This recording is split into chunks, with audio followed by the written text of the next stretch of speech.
how do we unblock, and open up those doors so that all the things that are happening for these big companies are also happening for small companies when it's relevant.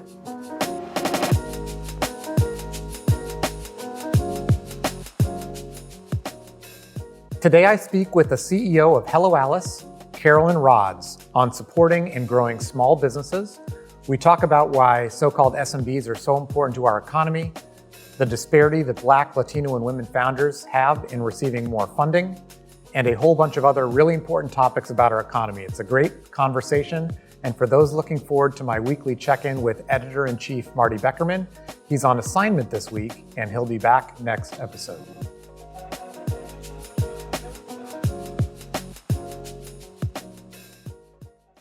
Today's podcast is sponsored by Adobe. Whether you're going paperless or just want to tidy up your digital files, you need the right tools for the job.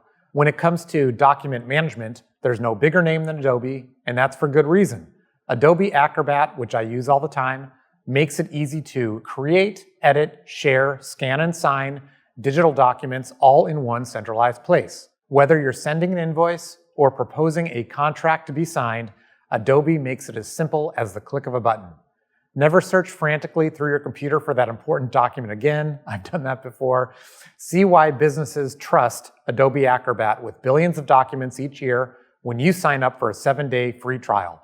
Visit adobe.com/acrobat to get started today.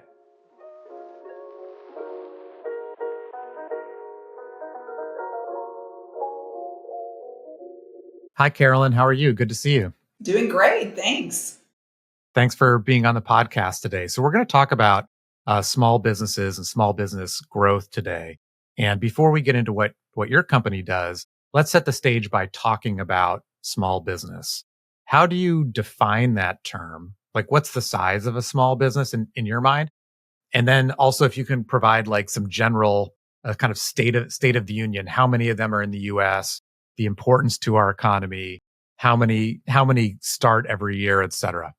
Yeah, it's a great question because there's a lot of debate around what is a small business owner. Typically, when the government is talking about small business, they're referencing companies with 500 or less employees. For us at Hello Alice, we really focus on the majority of small businesses would sit in that 10 employee and under, the micro businesses, the micropreneurs that are really the backbone of our economy. Small businesses in general are creating nearly 99% of jobs. They're generating 44% of U.S. economic activity. They're really the essence of the entrepreneurial spirit and the American dream. When we think about new job creation, they're creating 2/3 of new jobs. They're driving innovation. And, they're doing so many pieces that are just so critical to all of our communities. And I think oftentimes we sort of think of small businesses as sort of this, it's a small piece of the economy. The reality is it's really the core of our economy. I was going to ask this a little bit later, but I think I'm going to segue to it now. Like, the characterization of small business sometimes is like a mom and pop store, brick and mortar, kind of characterized as like this coffee shop down the street. And when you say it's most new jobs, 40% of economic activity, I feel like it's really underrepresented in the narrative that I hear about small business. Yeah, it's interesting. I mean, I think we often think about this antiquated view of what a small business owner is today. And it's shifted so much. I mean, even since the pandemic, when we look at what these companies are doing, they're majority tech enabled. They have websites, they're using new technologies, they have connected teams, they're working, many are working remotely, many are dealing with international clientele. And so they really are, they're thinking much bigger. And I think there's a lot you can do with a really small team, and the ability for them to innovate, adopt new technologies, be at the forefront of industries. Frankly, in many cases, they're the ones that are carving out a lot of the kind of mass adoption of a lot of these bigger products and services that we see from a lot of the large corporations. Yeah, what you just said made me think of some of the small business owners that have been on this podcast. One of the very first ones was I talked to one of the founders of Beanbox, and they do like direct to consumer coffee subscriptions, but it's a very technology centric company. They have their own proprietary machinery for separating the beans and bagging them, and it's all like sound very Luddite when I say very technology forward, but it's a really innovative company, and maybe there are 10 folks that are there, and that's probably what's happening, across the country at Yeah, scale. and today, I mean, you think about a small business owner that they may have a small piece of the operations within their company, but they're working with drop shippers, they're working with mass marketing technologies, and so their reach is so much bigger. Um, but they're able to do that with a really small team, and I think particularly again, this sort of the silver lining of the pandemic is it felt like the world finally recognized the value of small business. And a lot of these enterprise softwares and technologies that we had seen that were extremely expensive and available to big companies suddenly became available to really small businesses, which, these software companies realize this is a massive market that we haven't reached and we're finally able to reach them at scale. It kind of opened the floodgates for the power of a single entrepreneur. Yeah, and whether it's a giant tech company like Intuit, so much of their client base and their share value and everything else is dependent on small businesses buying their products and services. So small businesses are vital to large businesses in a sense from a B2B standpoint. And not just as clients, right? I mean, you think about supply chains and how things are operating. So many of these large companies are acquiring these small companies for their innovation and for the things that they're pushing forward. We run a lot of programs at Hello Alice with large corporations that are really centered around trying to find the best innovation in industries so that they can ultimately acquire those companies, or they can partner with those companies, or they can work with those companies to drive their businesses forward. Totally. So I want to shift gears a little bit to something that I was shocked and dismayed to see on your LinkedIn feed, and that's that Black and Latino founders received less than 1.5% of venture capital funding. And I assume you're talking about small business. I guess it's got to be a small business if it's being funded by a VC. I'm curious if there's got to be lots of reasons. There can't just be one reason. But if there's a pie chart of all the reasons that contributed to this, what do you think would be the biggest slice? It's so multifaceted is the reality, but at its core, I mean, I think we talk a lot about the systemic disparity, and it starts many, many years before these companies are raising capital. When we look at a Black or Latino founder, they're starting with half the capital as their white counterparts.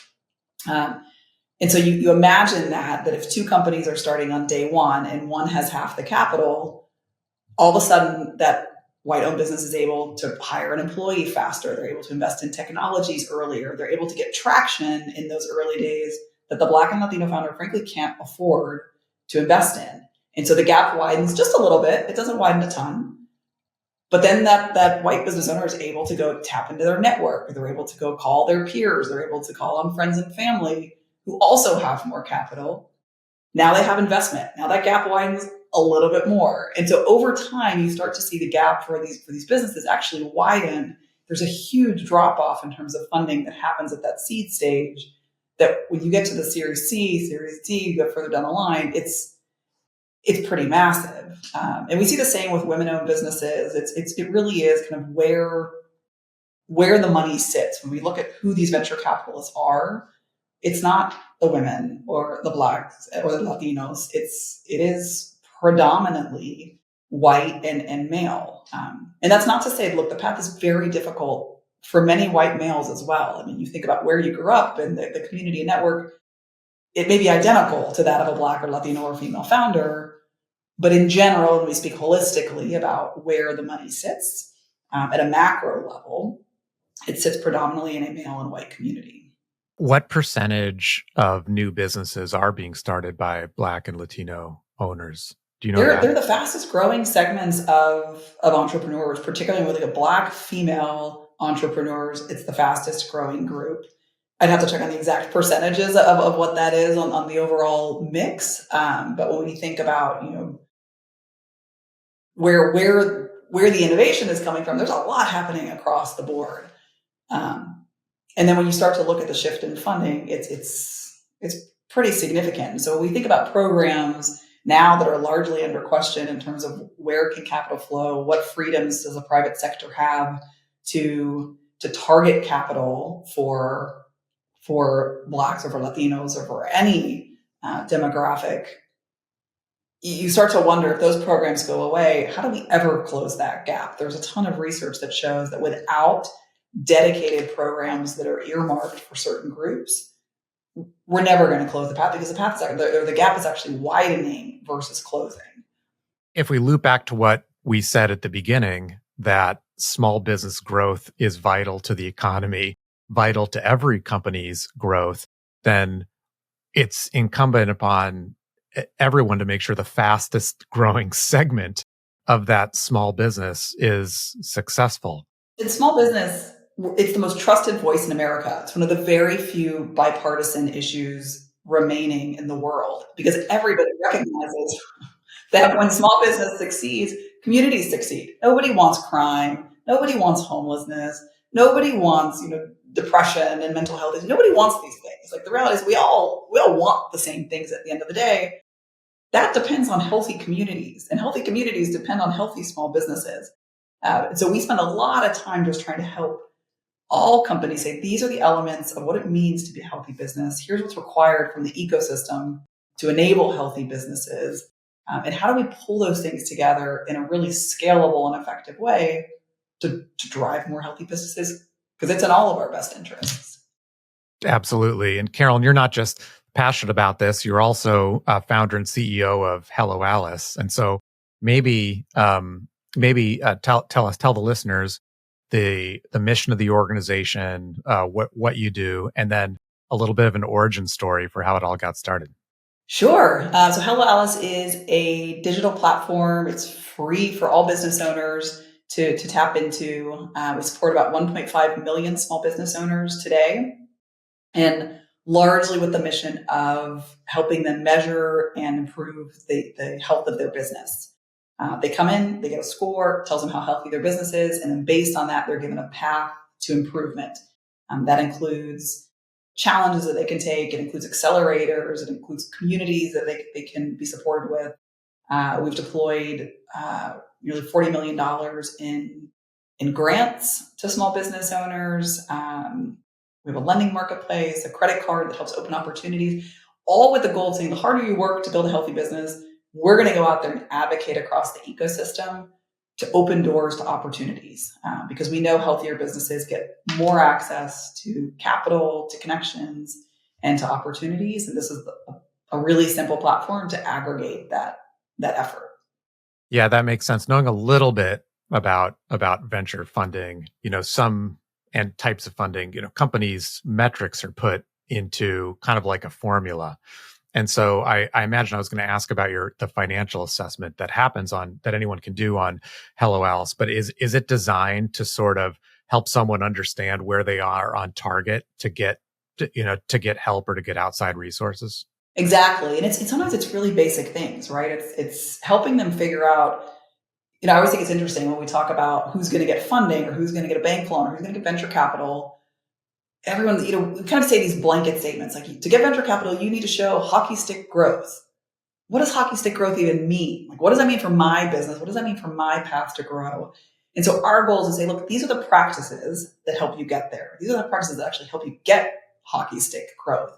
These are the practices to efficient operations, to understanding it's not just, you need to understand your finances. You need to present your finances. It's really, what does that mean?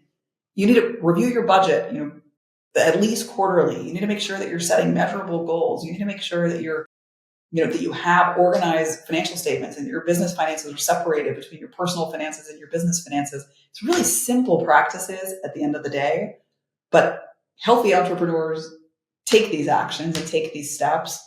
The reality is 50% of businesses are financially unhealthy. And so they don't have a chance of getting a loan. They're often, for many of them, they don't even qualify for a credit card. They certainly don't qualify for venture capital. So we're trying to close those gaps to say, let's at least help you get your first credit card. It's a really important step. So you have a little bit of working capital and you have a little bit of a buffer on cash flow. Once you get that, okay, now you need to grow, you need to hire. Here's how to go get a loan. So you can get that traction when you don't have the network, when you can't call up your friend and say, come invest, $500,000 in my business. These are steps that everyday businesses can take to push them over those hurdles and obstacles. And the reality is it works. We see it working. Like we see stories every day of companies who are taking the steps to build healthy businesses. They're opening doors to press coverage. They're opening doors to getting better talent in the door. They're opening doors to accelerator programs and all kinds of things that are really moving the needle for their company. Reflecting back on the pandemic and the loans that were provided or offered to small businesses, looking back on that, what went well and what didn't go so well? It was interesting. I think we've kind of been really shouting from the rooftops about the value of small business for many years. And I always laugh because I often hear from people, they're like, oh, you're just in the right place at the right time to grow your company.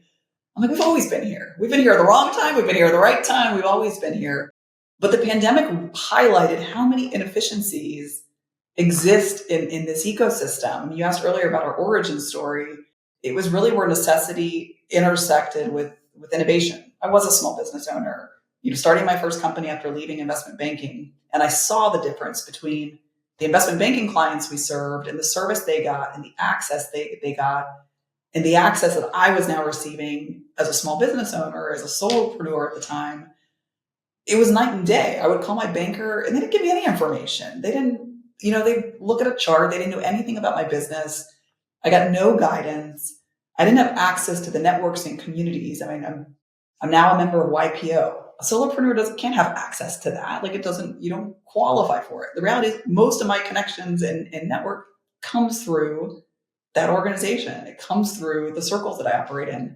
And it's very different today versus when I started. And so my goal was always, how do we unblock, and open up those doors so that all the things that are happening for these big companies are also happening for small companies, when it's relevant, right? Not everything's relevant to everybody. It's not the same resources necessarily that they need, but we need to start breaking down some of those barriers.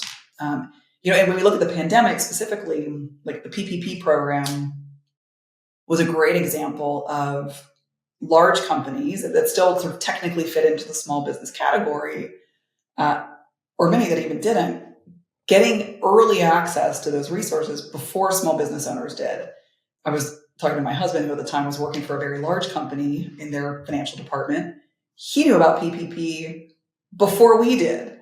And his banker had called him. He had access to the application. So I was taking everything I was hearing from him. I'm like, I got to translate this for our community and make sure that our community knows about this. You think about a big company who's taken out a big loan, who has mass deposits in a bank. Of course, their banker is going to have a stronger relationship with them and take more time for that company than a micro business that has, $150,000 in the bank. It's a very different experience. And so I think that's where we started to see that the things that didn't work well, there is a difference in the treatment. And so it's up to business owners to say, okay, here are the things you can do to take the time to build a relationship with your banker. Here are the things you can do to take the time to protect yourself in the case of an emergency before it happens, because you need the buffer. You don't have the same resources. You need to act differently. You need to be prepared for these things. Yeah, because a large business, is going to have a risk department, a finance department. They're going to sort of take care of all these things because they've been hired to deal with it. And a solopreneur is kind of responsible for doing all of that stuff if it wants to be successful, viable.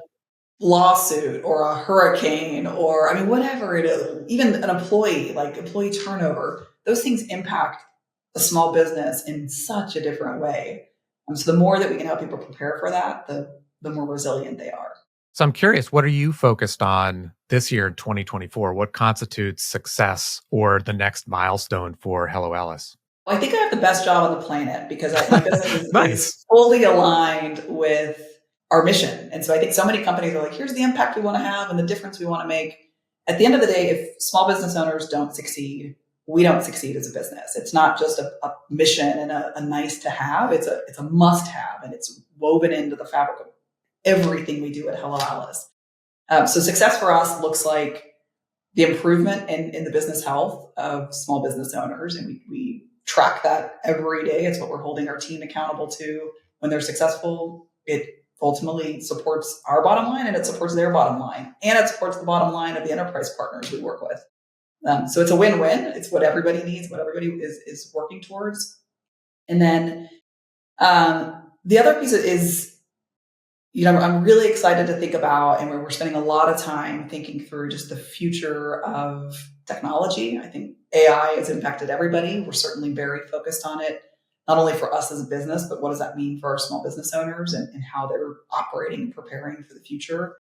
And so a lot of it is around thinking of what tools are out there, just understanding the landscape and how quickly it's changing, identifying gaps and working with partners to build tools that can fill those gaps, and then making updates to our platform to make it as user friendly and efficient and effective as possible. If a small business is listening and wants to get involved with Hello Alice, how should they do it? And then if someone's in the position to be a funding source for small businesses and is listening to this, what should they do? For small business owners, just go to helloalice.com and you'll be taken through an onboarding experience and invited to the platform. It's totally free, no commitment. We don't ask anything of you. For partners who are interested in getting involved, you can just email info@helloalice.com and we'll have our team follow up as relevant, or you can also just email me. It's Carolyn@helloalice.com. And we'll put some of that information in the show notes too, not your personal email. They'll have to listen for that. So on your site, you spotlight some of the business owners that you work with. Is there any specific success story that comes to mind that you want to share with the listeners?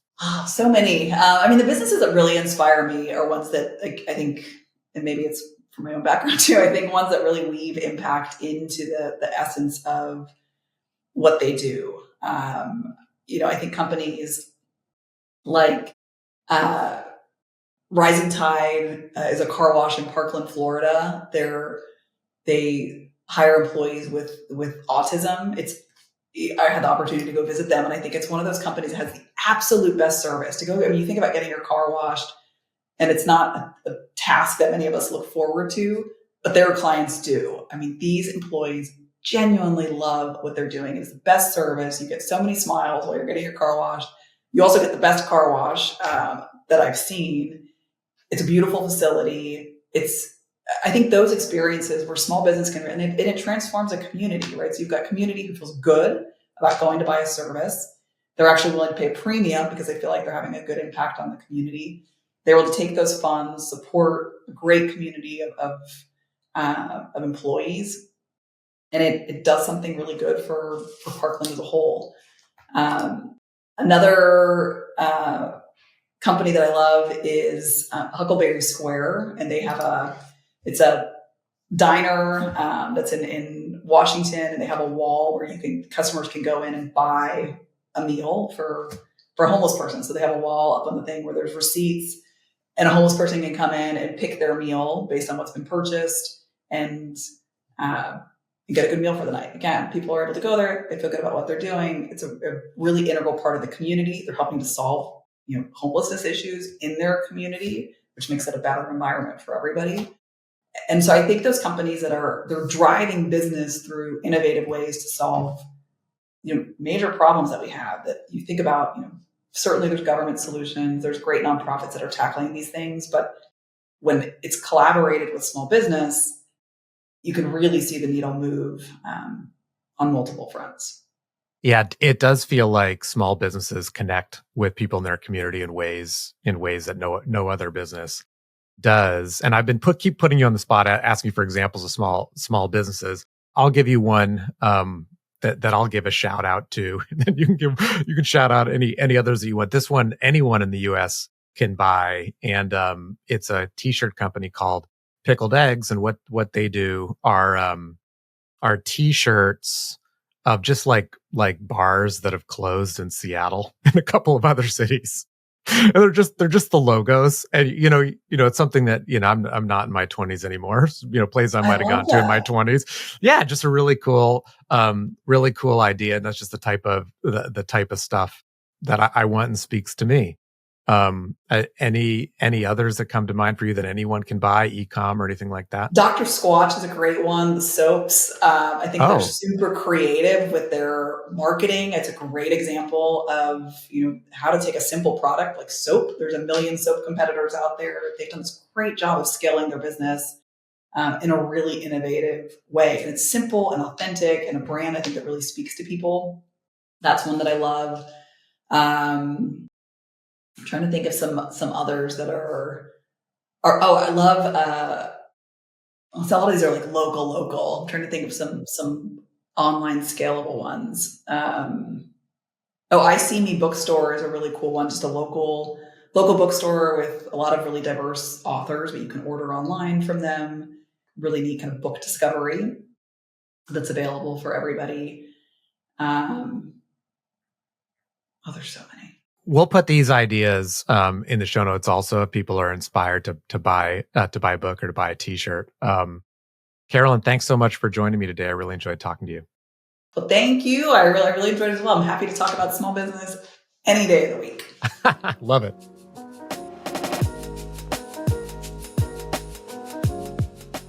Did you know that more than 20 million professionals and business owners visit business.com and Business News Daily? Why?